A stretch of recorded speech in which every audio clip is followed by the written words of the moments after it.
A very good evening. It's Sunday the 6th of December 2015 and welcome to a brand new edition of Newsfirst Weekend.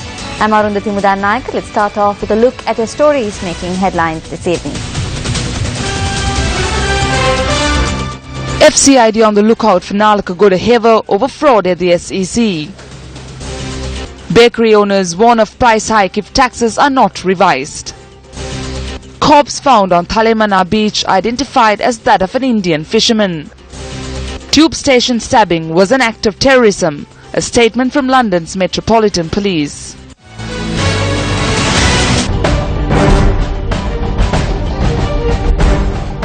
The 88th birthday of Pandit Dr. W.D. Amaradeva was marked at an event held at the Bandaranaike Memorial International Conference Hall in Colombo last evening. The event was graced by President Maithripala Sirisena.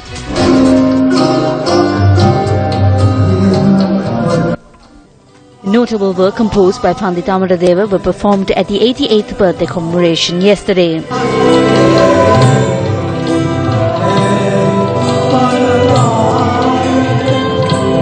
Addressing the gathering, President Sirisena lauded Pandit Amaradeva's immeasurable contribution to the country's arts and culture.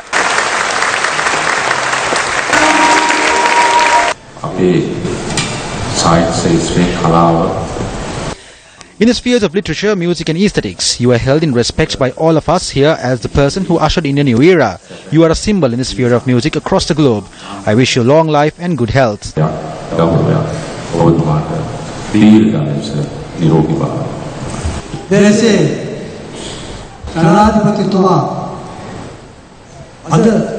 I am honored that the President of our nation has graced this event. I wish to express my heartfelt gratitude and appreciation to you.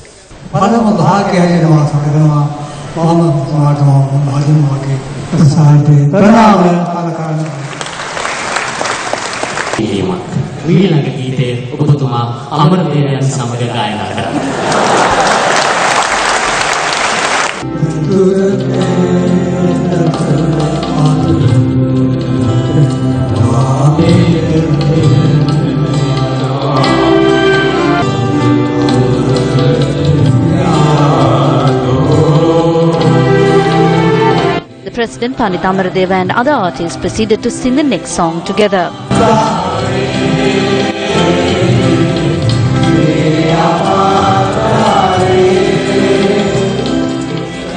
Born on the 5th of December 1927, Pandit Amaradeva is widely recognized as pillar of South Asian music, using his mastery of instruments like the sitar, tabla and harmonica to revolutionize Sinhalese folk music. In recognition of his service to music, Pandit Amaradeva has been honored at home and across the world, being accorded Ramon Magsaysay Award from the Philippines, the title of Padma Shri from India and the title Kalakirti in Sri Lanka.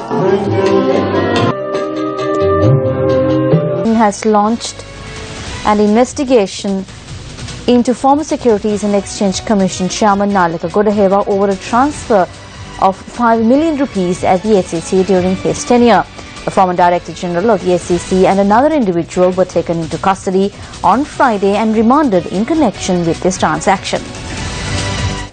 The police media spokesperson says the transaction in question occurred in August 2013 at the Securities and Exchange Commission, the regulatory authority of the Colombo Stock Exchange. The Sunday Times newspaper reported today that the sum of 5 million rupees had been transferred to the Tharunya Tehetak organization. According to investigations, the Sunday Times report the money said to be allocated for an awareness program among rural youth on investing in the stock market was transferred to a third-party bank account in the United States as payment for a hip-hop dance group that performed at the Carlton Super Sevens rugby tournament last year.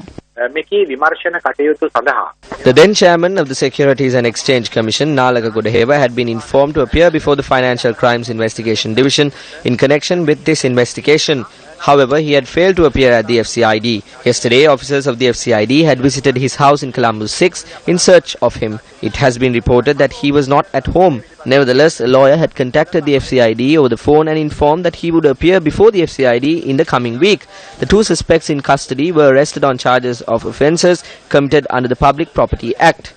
They were produced before the Fourth Magistrate on charges of misappropriating state funds and criminal breach of trust. At the same time, the Fourth Magistrate had issued an order on a prior occasion prohibiting the individual known as Nalaka Godaheva from overseas travel. The Disaster Management Centre says over 1,000 people in 3 districts have been affected by the persisting extreme weather conditions. The Disaster Management Centre says that 40 families in the Ampara district have been displaced as a result of heavy downpours. Meanwhile, the spill gates of several key reservoirs have been opened. The 10 spill gates of the Parakrama Samudra have been opened by a foot each, with the excess water flowing into the Mahavali river.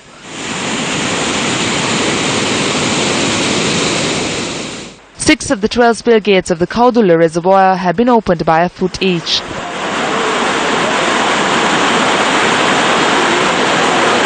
Our reporters say that the spill gates of the Sitinamaluwa, Puakdandawa, Kadavara, Valasmulla, Varapiti and other minor reservoirs in the Hambantota district have been opened due to the heavy showers. The Tangol Veerakete road has been inundated in Danketi and Godavaya.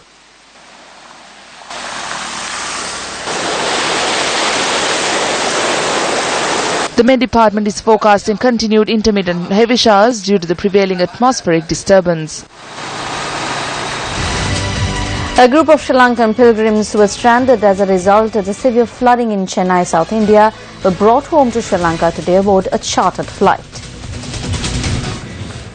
The Sri Lankan Airlines aircraft carrying the pilgrims who were stranded in Chennai left the Trichy airport today and reached the Kattunayake International Airport at 2 p.m. Sri Lankan Airlines noted that 190 people were brought home. Meanwhile, a special chartered flight of Mihin Lanka carrying another 102 pilgrims reached the island at 5:30 this evening. Meanwhile, foreign media reports say the floods in Chennai are gradually receding. Passenger transport resumed at the Chennai airport today after a lapse of 4 days. Indian media reports say the extreme weather and floods in South India has claimed the lives of 300 people. The Northern Provincial Council decided today to establish a fund to provide relief to the people affected by the floods in Tamil Nadu.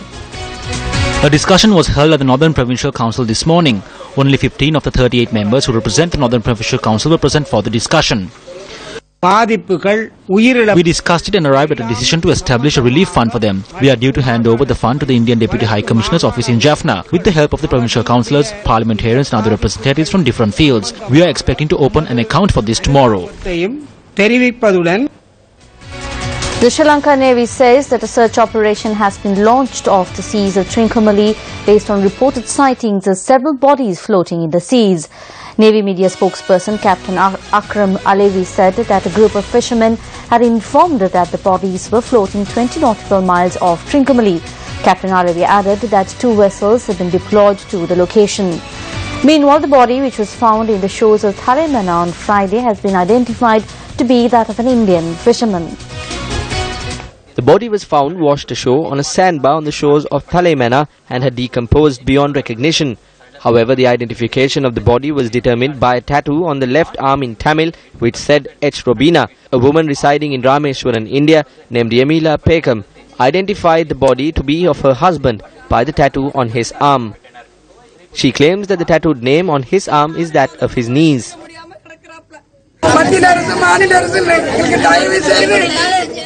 The victim had set out to sea from Rameswaram with 3 others for fishing activities on the 28th of last month.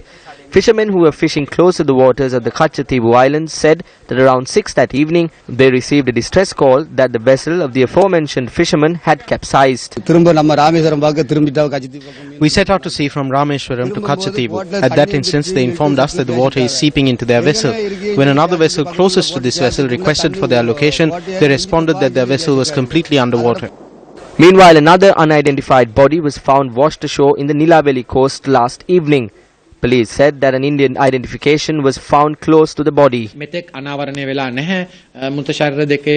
are yet to determine whether there is any link between the 2 bodies. We have informed the Indian High Commission regarding these 2 bodies. We have done what needs to be done on our side. Therefore, officials from the Indian High Commission in Sri Lanka will have to arrive and formally identify the bodies and then take the necessary future course of action. A fire broke out at the public bank branch in Avariyavatha, Kattunayake this afternoon. The fire destroyed numerous documents and electrical equipment at the bank. The police said that the blaze was doused in a joint operation by the Kattunayake Free Trade Zone Fire Brigade and the Airport Fire Brigade. The cause of the fire has not been ascertained as yet, and the losses caused are still being estimated. Up next is a look at Action TV.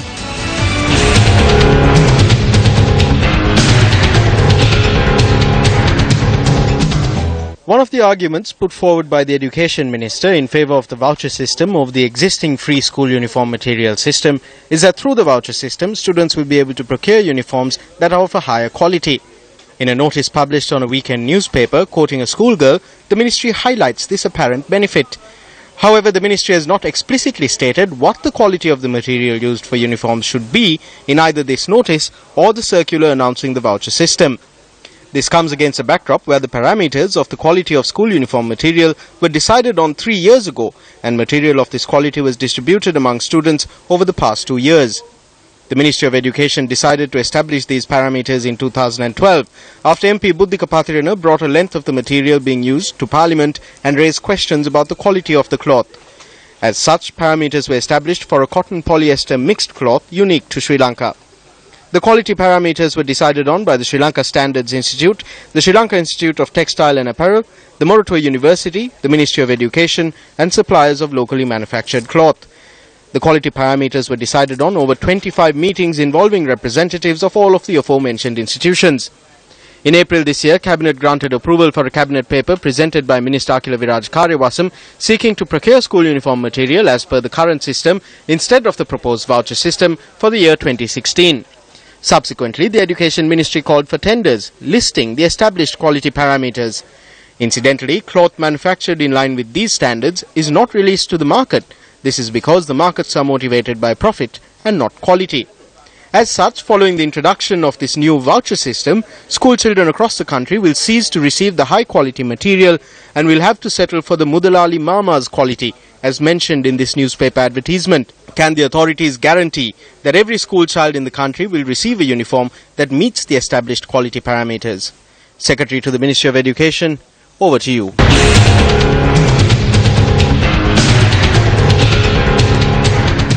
The All Island Bakery Owners Association convened a media briefing today. We had to pay a nation building tax of 2%. This has been increased to 4% through the budget. Bakery owners were granted a quarterly concession of 25 million rupees if they were selling their own products in their own showrooms. This concession has been reduced to 3 million rupees. We will certainly have to increase the prices of all products, including bread, in the future. We have informed the Finance Minister in writing, but we have not received a response. We will have to increase prices in January. This is unavoidable. The Women's Empowerment Program launched by Newsfirst to promote awareness on gender equality, safeguarding and empowering women was held in the northern and Uva provinces today.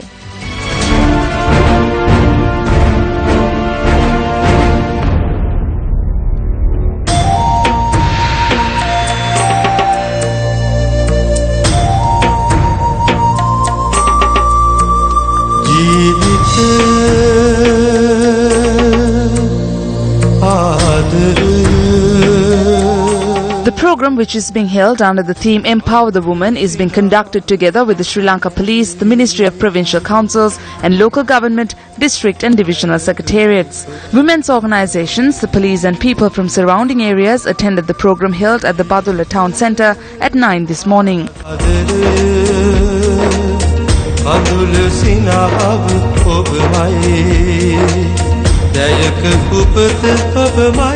Awareness was raised through a bracelet and leaflet campaign, and women were given the opportunity to highlight their ideas, grievances and problems.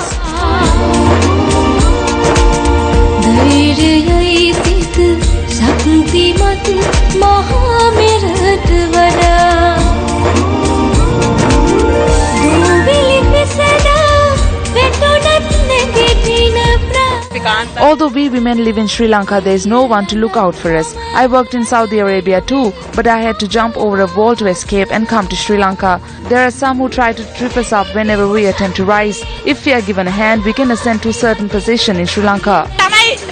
Women go abroad to work, to raise their children and to build a home. We should not go there for economic development if they are going to stone us and kill us. They build kings, but there is no one to build queens. There must be female representation to resolve the problems faced by women. පිළිවෙල ගැන සතුටු වෙන්න ඕනේ. We must be happy about this program. If we can ensure the safety of our women in the future, then we can be happy. වෙන්න පුළුවන් කාරණාවක්. The Newsfirst team visited the Badulla public fair in the afternoon and raised awareness among the people.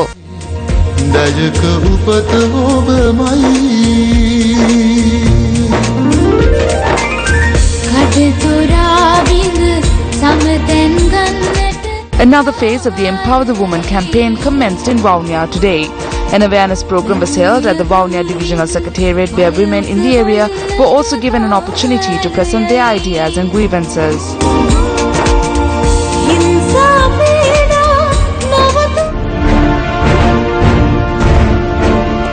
A public meeting to identify issues faced by locals in Obesekarapura Rajagiri was held yesterday. I would like to tell the women present here that since 1/3 of the representation for the upcoming local government election are women, I request all women to come forward and cast your vote for this election. Today 52% of the population in the country are women, but there aren't more than 2 or 3% of a female representation in parliament because women are not voting for women, which is why we try to bring in women representatives to parliament through the national list as well as to the local government authorities.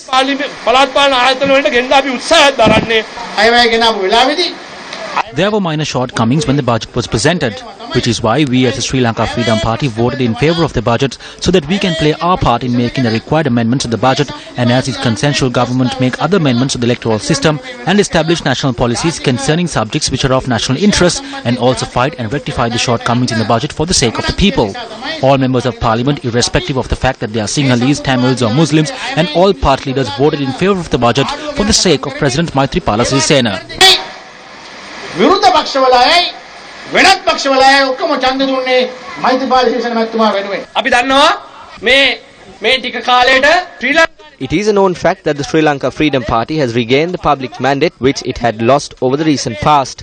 This is evident when we visit villages, which is why at a time when victory to the SLFP is inevitable, all the main leaders of the party have come together to ensure that no one in the world can prevent the fact that the SLFP will secure power of Kotte, the entire country and all local government institutions during this major campaign. A training program for hotel managers commenced in Hambantota yesterday. The program, which commenced at the Ruhunumagampura Administrative Complex in Hambantota, was held under the auspices of Minister Sajith Premadasa and Minister John Amarathunga as the chief guest. It is with happiness that I say that a fully equipped hotel school will be established in the Hambantota district, which has transformed into a tourism paradise, in order to produce the required labourers for hotels and create skilled and talented persons for this profession, which will meet international standards.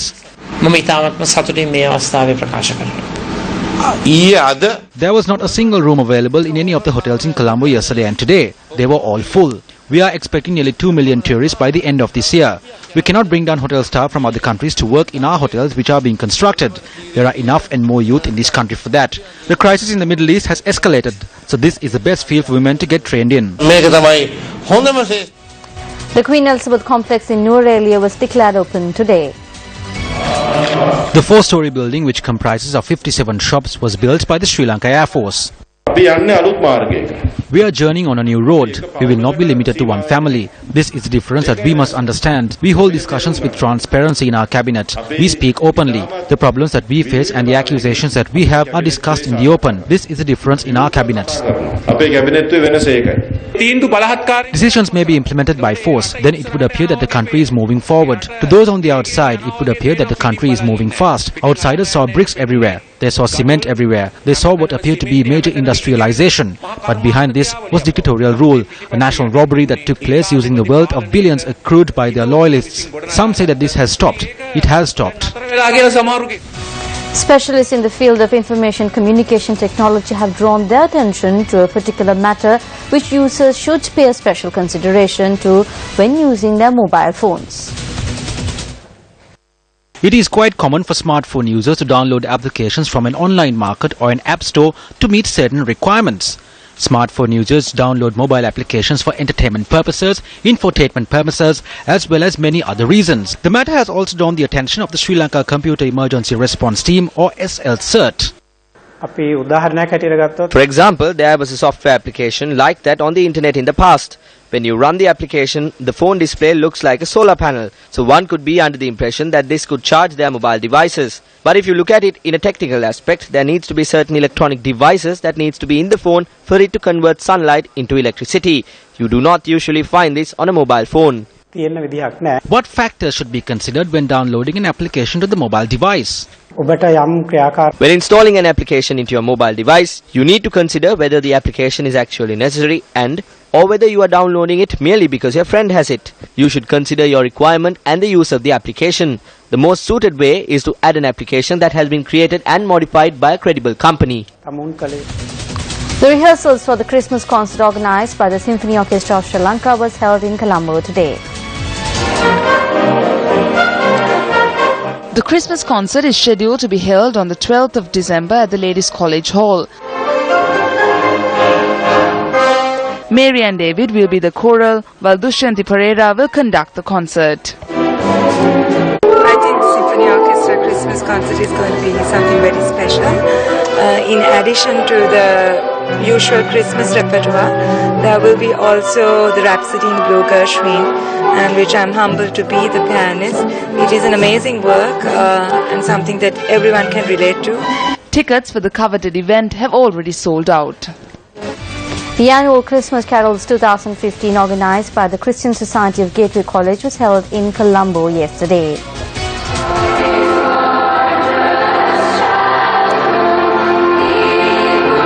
Service was held under the auspices of the chairman of Gateway Group, Dr. Harsh Arlis.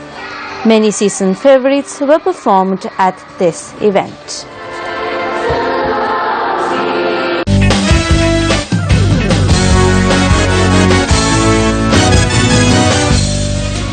And in sports news, Sri Lanka's Lanka won 6 gold medals and 1 silver medal at the Commonwealth Powerlifting Championships. 2 Sri Lankan powerlifters are participating in the tournament, which is being held in Canada. I was able to lift 700 kilograms, which is the maximum I have reached in Sri Lanka. I was also able to qualify for the World Championships next year. I believe that I will be able to finish among the top 10 at the very least at the World Championships in Finland next year.